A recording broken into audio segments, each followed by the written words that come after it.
GeM TV நேயர்களுக்கு வணக்கம். நான் கசாலி. இன்னைக்கு உலக செய்திகள்ல இன்னைக்கும் இடம் பிடிச்சிருக்கிறது ஈரானோட விவகாரம் தான். என்னன்னா, ஈரான்ல ரொம்ப குறிப்பா வந்து அந்த ஸ்ட்ரெய்ட் ஆஃப் ஹார்மஸ் அப்படிங்கிற அந்த ஜலசந்தி, ஏன்னா ஒரு குறுகலான ஜலசந்தி. ஒரு 33, 34 கிலோமீட்டர் விட்டு தான் இருக்கும். அதிலேருந்து தான் உலகத்தில இருக்கக்கூடிய அந்த மொத்த ஆயில் வியாபாரத்தில ஒரு 20% ஆயில் வந்து அந்த வியாபாரம் அந்த ரூட்ல தான் போகுது. அது யாரோட கண்ட்ரோல் இருக்குன்னா, ஈரானோட கண்ட்ரோல் இருக்கு. அப்புறம் இன்னொரு விஷயம் என்னன்னா, அங்க பக்கத்தில இருக்கிறது இன்னொரு மிகப்பெரிய ஈரானுக்கே வந்து ஒரு உயிர் மூச்சான ஒரு போர்ட், ஹார்பர். அது வந்து பந்தர் அப்பாஸ் அப்படின்னு சொல்லி ஒரு முக்கியமான போர்ட்.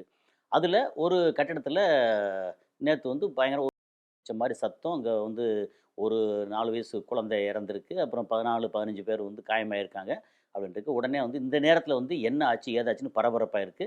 அதுக்கப்புறம் வேற ஒரு இடத்துலயும் வந்து இந்த மாரி புகை மூட்டம், சத்தம் அந்த மாரி. இப்ப என்னன்னா, இன்னைக்கு இருக்கிற சூழல்ல சாதாரணமா ஓங்கி தும்முனா கூட வந்து ஏதாவது அமெரிக்காக்காரன் குண்டு போட்டானோ, அல்லது ரஷ்யா இவன் இஸ்ரேல்காரன் குண்டு போட்டானோ அப்படின்னு பதற அளவுக்கு நிலைமை வந்து அவ்வளோ ஒரு மாதிரி எட்ஜ்ல நிக்குது ரொம்ப. இந்த ஒரு சூழல்ல என்ன நடந்துச்சு அப்படின்னு அவங்க வந்து விளக்கம் சொல்லியிருக்காங்க. அங்க வந்து ஐஆர்ஜிசி சொல்றாங்க இல்லையா? ஆ அந்த ஒரு முக்கியமான படை. அவங்க என்ன சொல்லியிருக்காங்க, இது வந்து வேற யாரோட சதி அதெல்லாம் ஒண்ணும் கிடையாது. இங்க வந்து அ ம வேற ஒரு கேஸ் வெடிச்சு, இது பிரச்சனை ஏதோ ஒரு வேற ஒரு பிரச்சனை. அதனால இந்த மாரி சத்தம் வந்துச்சு. இங்க இந்த மாரி நடந்துருச்சு அப்படின்னு அவங்க சொல்றாங்க. இப்ப என்னன்னா, அ ரொம்ப குறிப்பா இன்னைக்கு அ ம ஈரான் என்ன சொல்லியிருக்காங்க, அ அங்க அந்த ஸ்ட்ரெய்ட் ஆஃப் ஹார்மஸ் அப்படின்னு சொல்லி ஓமானுக்கும், ஈராக்குக்கும் ஈரானுக்கும் இடையில இருக்கிற அந்த ஜலசந்தியில ஈரான் என்ன பண்றதா வந்து தீர்மானம் போட்டிருந்தாங்கன்னா, அங்க லைவ் ட்ரில் ஃபயர் ட்ரில் பண்றதா. எப்படின்னா முன்னாடிலாம் சும்மா டம்மி வச்சு சில இதெல்லாம் ட்ரில் பண்ணுவாங்க. நான் இந்த ரூட்ல போறேன், நீங்க போறேன், அட்டாக் பண்ண என்ன பண்ணுவோம்? அப்படின்னு சொல்லி லைவ் ட்ரில் அந்த மாரி இது பண்றாங்க. இது அப்படி இல்ல. இங்க நிஜமாவே ரொம்ப ஸ்பீடா போற ஆள் இல்லாத படகு. அது போக ஸ்பீடா போய் மோதி வெடிக்கக்கூடிய ட்ரோனு. அந்த ட்ரோன சுமந்துட்டு போறதுக்கு அதுக்கு வந்து ஒரு இது மாரி பிளாட்ஃபார்ம் மாரி வந்து கடல்ல. அதுக்கப்புறம் அவங்களோட நீர்மூழ்கி கப்பல். அதுக்கப்புறம் அவங்களோட மத்த வகையான வகையான அ ம அதாவது நேவல் ஐஆர்ஜிசியோட நேவல் அவங்களோட ட்ரில்லு. அது எதுக்கு அப்டின்னா, அந்த ஸ்ட்ரெய்ட் ஆஃப் ஹார்மஸ தாண்டி அங்க பெர்ஷியன் கல்ஃப் அந்த அந்த ஏரியால அமெரிக்காவோட யுஎஸ் ஆப்ரஹாம் லிங்கன் அங்க வந்து வந்து குமிஞ்சு வந்து வந்து இருக்கு. அதுபோக வேற வேற கப்பல் கிட்டத்தட்ட ஒரு 7, 8 கப்பலுக்கு மேல பெரிய பெரிய கப்பல் வந்து நிக்குது. அ அது இல்லாம அ கத்தார்ல இருக்கிறதுல மிகப்பெரிய பேஸ் அங்க தான். ஒரு 9,000 10,000 பேர் அமெரிக்க வீரர்கள் இருக்காங்க. அதுல கொஞ்சம் பேர் வந்து திருப்பி கூட்டு போயிருக்காங்க.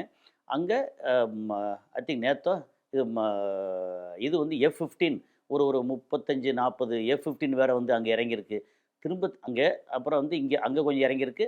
இதுல ஜோர்டான்ல வந்து நெறைய இறங்கியிருக்கு. அப்போ இது வந்து ம ஆயுதங்களையும், அ கப்பல் நெறைய வந்து சேருது. அதுக்கப்புறம் அ இதுல வந்து ஃபைட்டர் ஜெட்டுன்னு சொல்லி அதுலேருந்து குண்டு போடக்கூடிய ஃபைட்டர் ஜெட்டு வந்து இறக்கிட்டே இருக்காங்க. இந்த சூழல் வந்து எதுக்கு அப்டின்னா, சும்மா வந்து தாயக்கட்ட விளையாடுற மாரியா? அப்டி இல்ல. நான் உன்னைய மிரட்டுறேன். நீ வந்து பயப்படு. எனக்கு சமாதானத்துக்கு வா. உங்களுடைய ஆயில் உங்களுடைய ம ஆயில் நிறுவனம், அந்த ஆயில் எக்ஸ்ப்ளோர் பண்றது எல்லாமே அமெரிக்கா கையில குடுத்துரு. நாங்க டாலர் விநியோகம் பண்ண போறோம். அப்படி இல்லைன்னா, நான் வந்து உங்களுடைய சுப்ரீம் லீடர் அயத்தொல்லா கமேனிய வந்து கடத்தப் போறோம்.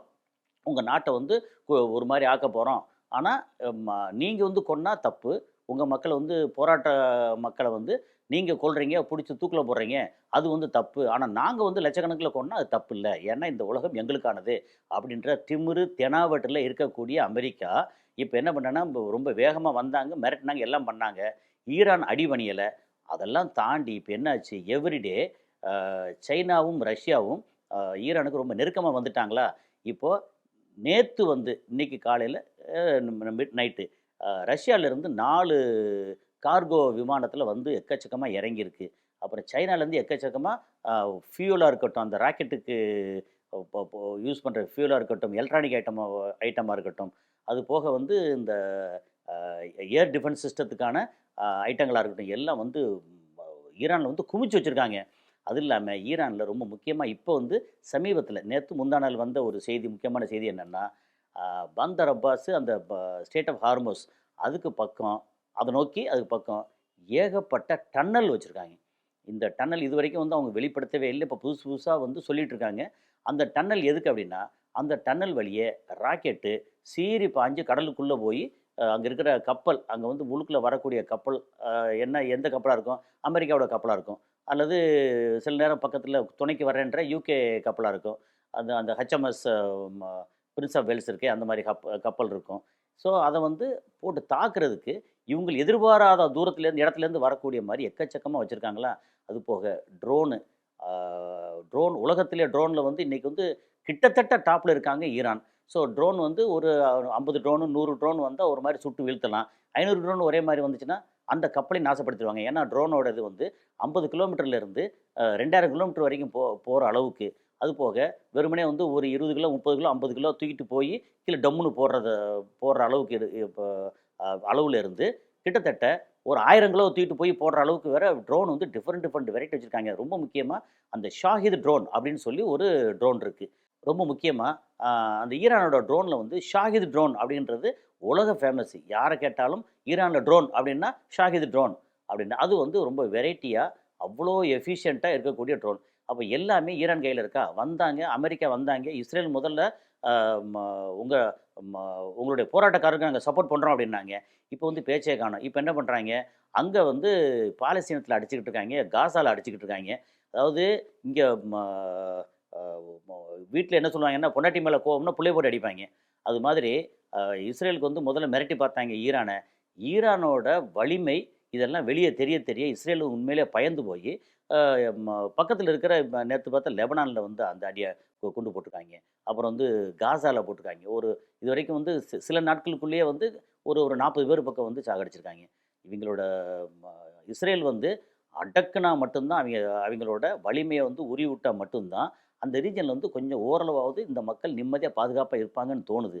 ஏன்னா அமெரிக்கா அடிமையாக இப்போ வந்து சவுதி அரேபியா எடுத்திங்கன்னா, யுஏஇ எடுத்திங்கன்னா, அமெரிக்கா என்ன சொன்னால் சரின்னு கேட்டிருக்காங்களா. அங்கே வந்து யாரும் புரட்சி பண்ண முடியாது, சுதந்திரத்தை பேச முடியாது, எதையுமே பேச முடியாது. ஏன்னா மன்னராட்சி. ஏன்னா மன்னராட்சி அப்படித்தான் இருக்கும். அதுக்காண்டி மக்களாட்சியில் அப்படின்னா நம்ம வந்து நிறைய பேசிக்கிறலாம். ஆனால் நமக்கான சௌகரியங்கள் வந்து சுமாராக தான் கிடைக்கும். பட் அங்கே வந்து மன்னராட்சியில் என்ன ஆகுதுன்னா, அங்கே வரக்கூடிய வருமானம் இது எல்லாத்தையும் வந்து மக்களுக்கு கொஞ்சம் ஒரு மாதிரி பிரித்து கொடுக்குறாங்க. பசி இல்லை, அந்த மாதிரி. அதாவது உணவு, உடை, இருப்பிடம் இந்த வகையில் வந்து தன்னிறைவாக இருக்காங்க. ஆனால் சுதந்திரம் அது இல்லை அப்படிங்கிறது தான். நம்ம ஊரில் சுதந்திரம் அளவுக்கு அதிகமான சுதந்திரம் இருக்குது. அதே நேரத்தில் மக்களுக்கு பசி இருக்கான்னா பசி பஞ்சம் அங்கே இருக்குது அப்படிங்கிறது தான் இந்த வித்தியாசம். ஆனால் அதே நேரத்தில் இங்கே வந்து ஈரான் எடுத்திங்கன்னா அங்கே நம்ம இந்தியா அளவுக்கோ அல்லது அமெரிக்கா அளவுக்கோ யூரோப்பியன் யூனியன் அளவுக்கோ சுதந்திரம் இல்லை.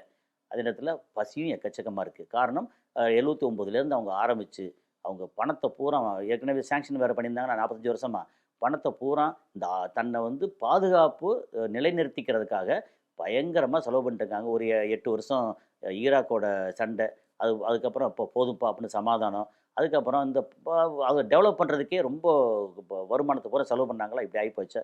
ஆனால் அவங்க டெவலப் பண்ணியிருக்க விதம் வந்து எக்கச்சக்கமாக டெவலப் பண்ணியிருக்காங்க. இந்த நேரத்தில் ஸ்டேட் ஆஃப் ஹார்மஸில் இன்றைக்கி வந்து ட்ரில் வந்து நடக்கணும். எத்தனை மணிக்கு நடக்குது என்னன்னு தெரியும். இன்றைக்கி நடக்கணும். இன்றைக்கி ட்ரில் வந்து நடந்துச்சு. அப்போ அமெரிக்கா என்ன சொல்கிறாங்க, வந்து எச்சரிக்கை கொடுத்துருக்காங்க. என்ன பண்ணியிருக்காங்க, இங்கே வந்து நீங்கள் லைவ் ட்ரில் பண்ணும்போது எங்கள் கப்பலுக்கோ எங்களோட ஏதாவது இதுக்கோ சேதமாச்சு அப்படின்னா நாங்கள் சும்மா இருக்க மாட்டோம் அப்படின்னு. இவங்க வந்து வேலையை பார்த்து போயா, நாங்கள் வந்து பணத்தை செய்வோம், இது வந்து எங்களோட எல்லை, எங்கள் எல்லையில் நீ கப்பலை நிறுத்திக்கிட்டு எங்கள் மேலே தாக்குதல் வரக்கூடாது, அது தெரியாமல் பற்றக்கூடாது அப்படின்னு என்ன அர்த்தம். நான் வந்து என்ன அமெரிக்காவில் வந்து உன் இடத்துல வந்து ட்ரில் பண்ணிகிட்ருக்கேன். இங்கே இந்த நான் ட்ரில் பண்ணக்கூடிய இடம் வந்து எங்களுக்கு சொந்தமான இடம். இதே இது இன்டர்நேஷ்னல் இதில் வந்து மரிடைமில் நாங்கள் வந்து ட்ரில் பண்ணாமல் நீ பேசு, இன்டர்நேஷ்னல் நீ எப்படி பண்ண போச்சு, எங்களோடது நிற்கிது அங்கே அப்படின்னு பேசு. இது வந்து இந்த பெர்ஷியன் கல்ஃப் இந்த ஏரியா வந்து எங்களோட எல்லை, எங்கள் எல்லைக்குள்ளே நீ வந்து நின்றுக்கிட்டு அப்படி சொன்னால் உன் வேலையை பார்த்துட்டு போன்னு சொல்லி ஒரு மாதிரி அவங்க வந்து ஈரான் உண்மையிலே கொஞ்சம் தெனாவட்டாக பேசியிருக்காங்க. அமெரிக்கா நெருக்கடியில் இருக்குது.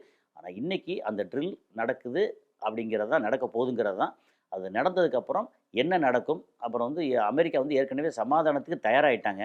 ஆனால் இவ்வளோ தூரம் கொண்டு வந்திருக்கேன், வேனெல்லாம் வச்சு கடத்தியிருக்கேன், அதனால் கொஞ்சம் ஏதோ பார்த்து கொஞ்சம் செய்ப்பா அப்படின்ற மாதிரி தான் இன்றைக்கி நிலைமையாக இருக்குது.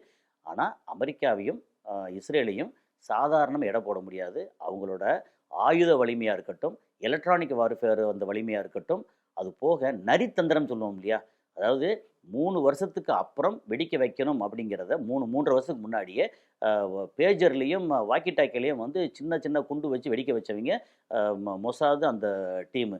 அதனால் அவங்களோட இந்த மாதிரி நரி தந்திரம், குறுக்கு புத்தி, அதுக்கப்புறம் வலிமை, இது எதையும் குறைச்சி மதிப்பிட முடியாது. இப்போ எல்லாரும் ஃபோக்கஸும் வந்து கமேனி வந்து கைது பண்ண போகிறாங்களா, உள்ளே வெடிக்க போதா, சண்டை வரப்போதா அப்படின்னு பார்த்துக்கிட்டு இருக்கும்போது, வேறு ஏதாவது வந்து அமெரிக்கா வந்து பண்ணுறதுக்கான வாய்ப்பு இருக்குது. ஸோ இந்த மாதிரியும் அமெரிக்கா பண்ணலாம், இஸ்ரேல் பண்ணலாம். இஸ்ரேல் வந்து அப்படி ஒரு மாதிரி ஓரங்கட்டி வச்சுட்டு, அமெரிக்கா ரொம்ப இந்த ட்ரில்லு இது அந்த இப்போ சர்ச்சை, பிரச்சனை, சமாதானம், அந்த சமாதானத்துக்கு முக்கியமான ஆள் யார் அப்படின்னா, உலகத்தின் நம்பர் 1 பச்சைவந்தி துருக்கி. துருக்கி எர்டகன் வந்து நம்ம ரொம்ப பேர் போன ஆள். அமெரிக்கா சார்பாக, இஸ்ரேல் சார்பாக இருக்கக்கூடிய ஆள். ஸோ அவங்க எல்லாம் வந்து பேச்சுவார்த்தைக்கெல்லாம் வர்றாங்க, பேசுகிறாங்க அப்படின்னு சொல்லிட்டாலும் கொஞ்சம் சந்தேகம் அதிகமாக இருக்குது. ஈரானை வந்து ஒரு மாதிரி டைவர்ட் பண்ணிவிட்டு வேறு மாதிரி ஏதாவது பண்ணுவாங்களா? ஆனால் என்ன பண்ணாலும் ஈரானில் இருக்கிற ஆயுதங்கள், ஈரானுக்கு பின்னாடி சப்போர்ட்டாக இருக்கக்கூடிய சீனா, ரஷ்யா இவங்க வந்து சும்மா விட மாட்டாங்க அப்படிங்கிறது தான். என்ன நடக்குதுன்னு அடுத்தடுத்த நிகழ்ச்சியில் பார்ப்போம். நன்றி.